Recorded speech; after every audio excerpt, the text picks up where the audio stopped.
We're going to get into the topic of immigration and citizenship now. And our interview today is based on an article by our friend Peter St. Cyr in the Santa Fe Reporter, all about the DREAM Act and the real people involved in the DREAM Act and how it affects people and what this is about. And the DREAM Act is essentially the proposed piece of legislation that would, that commonly known as immigration reform in this country.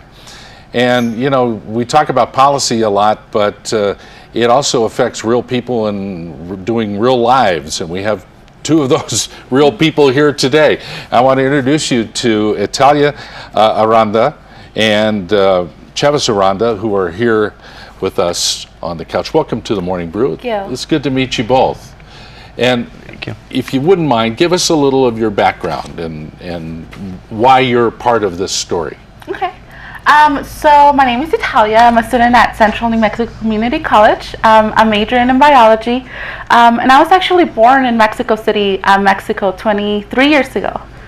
And my family migrated here close to 11 years now. So we've been living in the U.S. for... So you were a child when you came? Yes. My family and I migrated to the U.S. when I was 12 years old. Uh-huh. Mm-hmm. And your story? Well, first of all, I'm Udell Chavez, and I've been here for almost 10 years. This year is my 10th. And I grew up in Chihuahua, Mexico, prior to moving to New Mexico. And my parents just came here for better opportunities. And currently I study at the University of New Mexico in political science and Spanish. Nice, go Lobos. Wonderful. So obviously, this whole DREAM Act proposed legislation would affect you tremendously. Yes. And the article assigned you the title of Dreamers. You're New Mexico Dreamers in Action, yes. right? Yes. What does that mean to you? Yeah. So we're part of a statewide organization called New Mexico Dreamers in Action, and this organization was born 2 years ago out of the necessity that, in our community we saw that undocumented students were not, we're having a lot of difficulties going to school and really making sure that they had the opportunities to succeed. And oftentimes we lack these opportunities because we don't have a social security number. Our families migrated here, without documentation, or with documentation and it just, expired, or, people overstay their visas. Precisely because what Udell said, we're trying to find better opportunities. Our parents were trying to find better opportunities. And so for us, the term Dreamers came out of the 2001 legislation that was born in 2001 that basically means, DREAM Act basically means Development, Relief, and Education for Alien Minors Act. And it would benefit undocumented youth.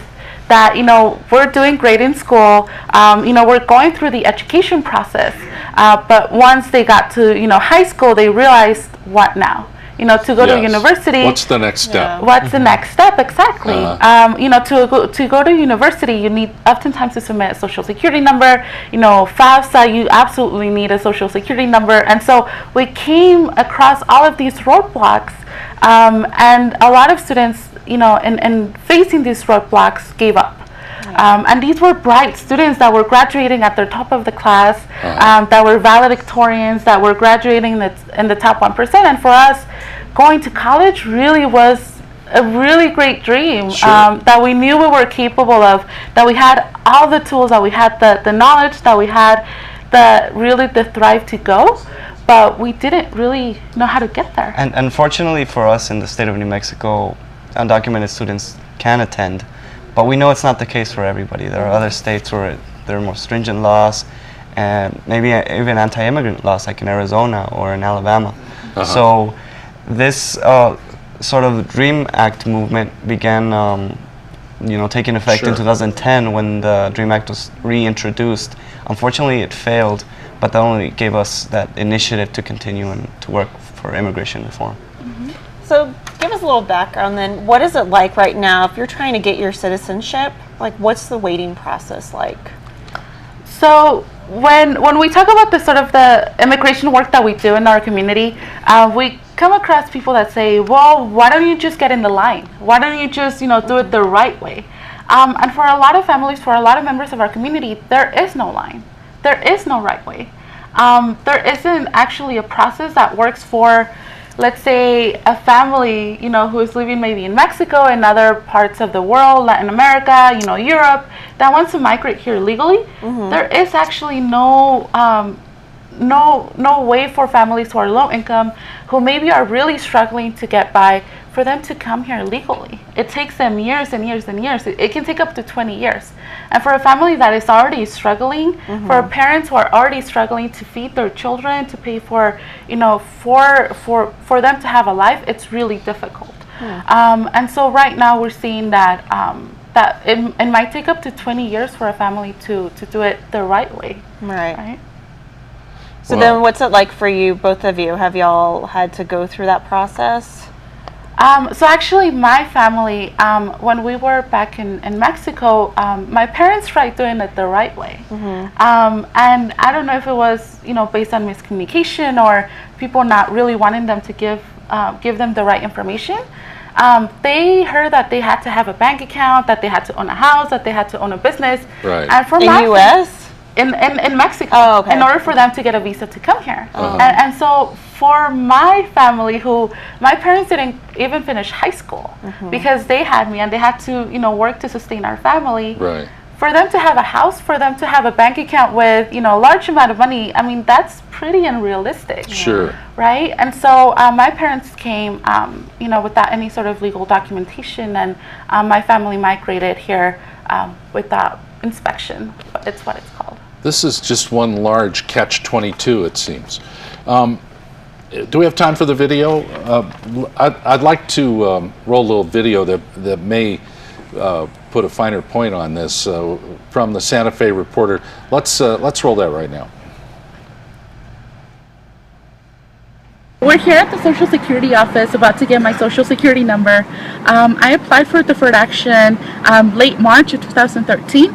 And I barely received a notice that I was accepted for deferred action for childhood arrivals. And with that, I was also allowed to obtain a work permit for the next 2 years. And here we're at the Social Security Administration, and I'm about to apply for my Social Security number. And it took me a while to apply for deferred action, just because the application is $465, and when you can't work, your family's already strained for money and resources. I was able to qualify, and I'm able to finally follow my dreams and get a social. I waited for this moment for the past 11 years, so I'm super, super excited. Very good. You're sort of in a no man's land here. You're sort of in a space where you don't know what to do and what to do next. Am I reading this right? Yes.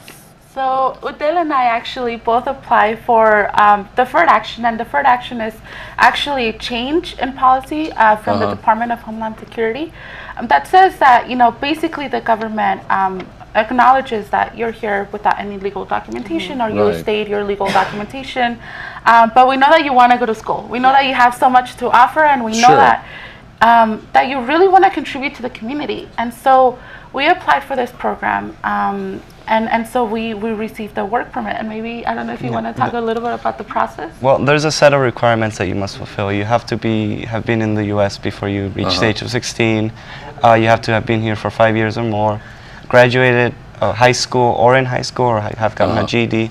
So there's a set of requirements. And fortunately for us, we were able to apply, but there are other youth that came here maybe at a later year or something like that. But the process is quite strenuous. One, because of the filing fees that you have to cover, and if you haven't worked before, it's really difficult to make it happen. But once you do, I mean, the opportunities just open up.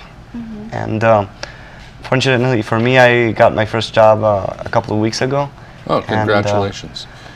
Great. Do you have any fear of being deported? So for the next 2 years, because we have deferred action, that's not going to happen. We're a little bit more protected from deportation. I mean, it can happen. In the community, is this a topic that comes up a lot? Yes, it definitely comes up a lot, because like Udell said, there's still a lot of youth that don't qualify for this program. They can't qualify for deferred action and get a work permit and get a social security number. And we have a friend who actually missed the deadline by a month. And so it does come up a lot in the community, and also the fact that our parents are still unprotected. So I can get a really amazing job, I can go to school, but then I can come home from school and not find my parents there. They might have been stopped, pulled over, detained, and then deported.